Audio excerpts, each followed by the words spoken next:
Hello viewers, আসসালামু আলাইকুম। রাখি কিচেনের পক্ষ থেকে আপনাদেরকে জানাই আন্তরিক শুভেচ্ছা এবং অভিনন্দন। আজ আমি আপনাদের সামনে এমন একটা রেসিপি নিয়ে হাজির হয়েছি। এই রেসিপিটা নাস্তাটা সকাল এবং বিকালে যে কোনো সময় খাওয়া যাবে। সকালে খাবার নাস্তা হিসাবেও খাওয়া যাবে, বিকালে চা নাস্তার সাথেও খাওয়া যাবে। নাস্তাটা বানানো অনেক সহজ, ঘরে থাকা সামান্য উপকরণ দিয়ে আমি নাস্তাটা বানিয়ে আপনাদেরকে দেখিয়েছি। এই নাস্তাটা অতি সহজে বাসায় বানানো যায় এবং আপনারা একবার বাসায় বানিয়ে ট্রাই করে খেয়ে দেখবেন নাস্তাটা কতটা সুস্বাদু হয়। আশা করি আপনাদের সবার কাছে ভিডিওটা অনেক ভালো লাগবে। দেখেন বন্ধুরা, এখানে আমি প্রথমে একটা মিক্সিং বোল নিয়েছি। এই মিক্সিং বোলের ভিতরে আমি এখানে কিছুটা টক দই দিয়ে দিচ্ছি। টক দইটা এখানে 1 কাপ পরিমাণে নিয়েছি। প্রায় 2 ভাগের 1 ভাগ এরকম কাপে 1 কাপ পরিমাণে আমি টক দই নিয়েছি। টক দইটা এখন ভালো করে আমি একটা হ্যান্ড উইচের সাহায্যে ফেটিয়ে নেব। বন্ধুরা, এটাকে আমি হ্যান্ড উইচের সাহায্যে ভালো করে ফেটিয়ে নিয়েছি। এর সাথে অ্যাড করব পরিমাণ মতো লবণ। এর সাথে আমি অ্যাড করতেছি পরিমাণ মতো লবণ। এখানে আমি সামান্য করে একটু চিনি দিয়ে দিচ্ছি। চিনি দিয়ে এটাকে ভালো করে টক দইটার সাথে ফেটিয়ে নেব। এখানে আমি টক দই, চিনি আর পানি দিয়ে ভালো করে টক দইটাকে ফেটিয়ে নিয়েছি। চিনিটাকেও গলিয়ে নিয়েছি একটা হ্যান্ড উইচের সাহায্যে। এ পর্যায়ে এখানে আমি 1 কাপ সুজি অ্যাড করে দিব। 1 কাপ সুজি অ্যাড করে দিয়েছি। দেখতে পাচ্ছেন সুজিটাকে আমি ভালো করে হ্যান্ড উইচের সাহায্যে মিশিয়ে নিচ্ছি। দেখেন বন্ধুরা, এই যে আমি সুজিটাকে টক দই দিয়ে, সুজি আর টক দই, চিনি সব কিছু ভালো করে মিশিয়ে নিয়ে এখানে 5 মিনিটের জন্য এটা একটা স্থানে রেখে দিচ্ছি। তারপরে চলে যাচ্ছি পরবর্তী। আমি একটা পাইপ্যান বসিয়েছি। এখানে আমি খুবই সামান্য করে, একেবারেই পরিমাণে কম, দেখেন একটু রান্না করার রেগুলার সয়াবিন তেল দিয়েছি। দিয়ে তেলটাকে আমি গরম করে নিয়েছি। এই পর্যায়ে আমি একটা ডিম ভেঙে দিয়েছি এখানে। দিয়ে এখানে ডিমটার সাথে সামান্য করে একটু লবণ অ্যাড করে দিব।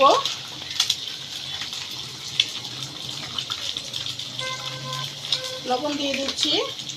দিয়ে ডিমটাকে আমি ভালো করে একটা খুন্তির সাহায্যে এটাকে ভেঙে নিচ্ছি। এটাকে আমি স্ক্র্যাম্বল করে নিব। দেখতে পাচ্ছেন বন্ধুরা, অনেকে ডিমের ঝুড়ি বলে বা আবার ইংলিশে এটাকে স্ক্র্যাম্বল এগ বলে থাকে। দেখেন বন্ধুরা, আমি এটাকে এভাবে করে নিচ্ছি। স্ক্র্যাম্বল করা হয়ে গেছে। এটাকে আমি চুলা থেকে নামিয়ে নিচ্ছি। বন্ধুরা, 5 মিনিট হয়ে গেছে। 5 মিনিট পরে ফিরে আসছি এখানে আমি কিছু প্রয়োজন করা গাজর কুচি নিয়েছি। এটার সাথে গাজর কুচিটা আমি অ্যাড করে দিব।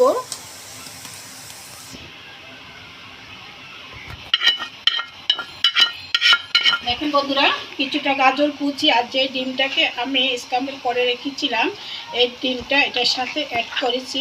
দিয়ে এখানে আমি আর একটু পানি দিয়ে দিচ্ছি। বন্ধুরা, এখানে আমি 1 চামচ বেকিং সোডা নিয়েছি। এই 1 চামচ বেকিং সোডা আমি এর সাথে অ্যাড করতেছি। দেখতে পাচ্ছেন বন্ধুরা, অ্যাড করে এটাকে আমি একটা চামচ নিয়েছি, চামচের সাহায্যে ভালো করে মিশিয়ে দিচ্ছি। দেখতে পাচ্ছেন বন্ধুরা, এই যে দেখেন বন্ধুরা, এই যে আমি বেকিং সোডাটা দেওয়ার সাথে সাথে কীরকম ফুলতে শুরু করেছে। এখন বন্ধুরা, আমি এখানে এরকম ছোট ছোট সাইজের 2-3টা বাটি নিয়েছি আর একটা এরকম বড় সাইজের বাটি নিয়েছি। এগুলোতে আমি রান্না করার যে রেগুলার সয়াবিন তেলটা আছে বাটিগুলোর গায়ে তেলটা মাখিয়ে নিলাম। নিয়ে এখানে আমি সবগুলো বাটিতে ব্যাটারটা দিয়ে দিচ্ছি। বন্ধুরা, এই বাটিগুলোতে ব্যাটার আমি আর দিব না, কারণ এগুলো ফুলবে, অনেকটাই ফুলে যাবে, এজন্য আর দিব না। এতটুকু করে সবগুলা বাটিতে এইভাবে করে করে আমি দিয়ে দিব। বন্ধুরা, সবগুলা বাটিতে দেওয়ার পরে আরও ব্যাটার রয়ে গেছে। এটাকে আমি ঢাকনা দিয়ে রেখে দিচ্ছি। আগে ওই ব্যাটারটা বাপে দিয়ে তারপর আমি আপনাদেরকে বাকিগুলো দেখাবো।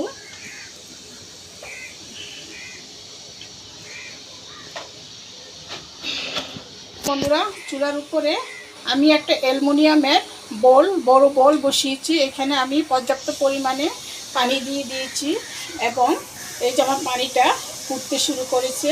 এই পর্যায়ে আমি চুলাটা কিছুটা কমিয়ে দিব। দিয়ে এখানে আমি ওভেনের একটা স্ট্যান্ড বসিয়েছি। এই ওভেনের স্ট্যান্ডের উপরে এই বাটিগুলোকে একটা একটা করে বসিয়ে দিচ্ছি। বন্ধুরা দেখতে পাচ্ছেন, বন্ধুরা এই যে আমি এভাবে বাটিগুলোকে স্ট্যান্ডের উপরে বসিয়ে দিলাম। দিয়ে এই যে আমি একটা অ্যালুমিনিয়ামের ঢাকনা দিয়ে এটাকে রেখে দিচ্ছি। এই যে এখন চুলার হিটটা আমি বাড়িয়ে দিব। এ পর্যায়ে চুলার হিটটাকে বাড়িয়ে দিচ্ছি। ফিরে আসছি 15 মিনিট পরে। ওই যে দেখেন বন্ধুরা, আমার পিঠাগুলা একেবারেই হয়ে গেছে। দেখেন এক একটা ফুলে কত বড় বড় হয়েছে। এই যে আমি একটা কাঠির সাহায্যে পিঠাটাকে চেক করে নিব, দেখি মাঝখান দিয়ে কোনো রকম। এই যে দেখতে পাচ্ছেন একেবারে শুকনা এসেছে। এই যে দেখেন প্রত্যেকটা পিঠা একেবারে শুকনা এসেছে, তার মানে আমার পিঠাগুলো ভালোভাবে হয়ে গেছে। এই পর্যায়ে আমি চুলা থেকে পিঠাগুলো নামিয়ে নিব। এরপরে আমি প্রত্যেকটা পিঠা বানিয়ে নিচ্ছি। পিঠাগুলা এই যে দেখতে পাচ্ছেন একটু ঠান্ডা হওয়ার জন্য রেখে দিচ্ছি। একটু ঠান্ডা হলে পিঠাগুলো আমি এই খাস থেকে বাটি থেকে বাইর করে নিব। আর দেখতে পাচ্ছেন বন্ধুরা, পিঠাগুলো বানানো খুবই খরচ কম পড়ে, অল্প সময়ের মধ্যে পিঠাগুলো অতি সহজে বানানো যায়। এটা খেতে অনেক দারুণ মজা লাগে। আশা করি আপনারা সবাই এই পিঠাটা বানিয়ে ঘরে খাবেন। কিন্তু এই দ্রব্যমূল্যের যে দাম, আপনার তেলের দাম ঊর্ধ্বগতির কারণে এখন অনেকেই দেখা যায় তেল ছাড়া রান্না করে খেতেছে। তাই আমি দ্রব্যমূল্য ঊর্ধ্বগতির কারণে আজকে আমি আপনাদের সাথে ঘরে থাকা যে উপকরণগুলো দিয়ে অতি সহজে বিকালে বা সকালের নাস্তা বানানো যায়, ওইভাবে আমি আপনাদেরকে এই কয়েকদিনের আপনাদেরকে শুধু এই ধরনের নাস্তাটাই বানিয়ে দেখাবো।